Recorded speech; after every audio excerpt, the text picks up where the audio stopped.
Here's a Yom Yom. This is the Yom Yom for today. Sayings by the previous Rebbe, wisdom of the previous Rebbe. The previous Rebbe said that his father,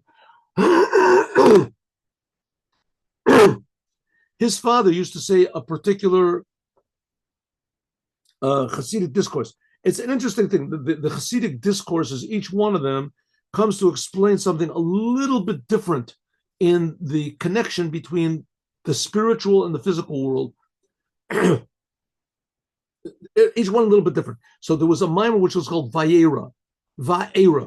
That's last week's Torah portion. It's printed in Torah Ohr. I think we learned it last week. This is called the God-fearing Vayera. The first Rebbe of Chabad would repeat it once every 3 years, almost word for word. His grandson, the third Rebbe of Chabad, said, each time I heard my grandfather say it, there was a new light, a new revelation. My father, this is the previous Rebbe, he's talking about his father, the Rebbe Rashab. He said, light is always the same, but the source of light is always like something new. And as you feel a new essence of God being revealed every time. Now, let's do the tomorrow, Shabbat. Torah Ohr was first printed in 1837 in Kapust. Right, the first Rebbe of Chabad, he wrote it in was it 1790 something, 1797 or something.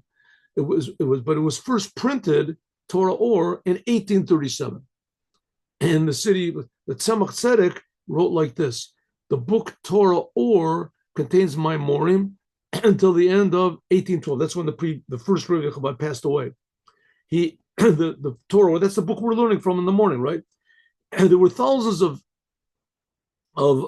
discourses that he looked through, and he chose which one should be put into the book, right? The book is composed of two parts. The first is on the first two of the 5 books of Moses. That's called Torah Ohr, and the second one is the second part will be on the last 3, but it was called not Torah Ohr. It's called Likutei Torah. We'll see.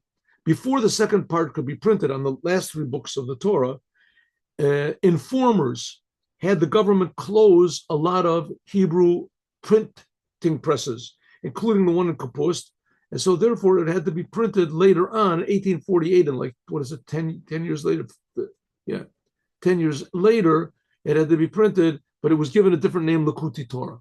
So all these discourses that we have, this comes from thousands and thousands of discourses of the first Rebbe of Chabad, and he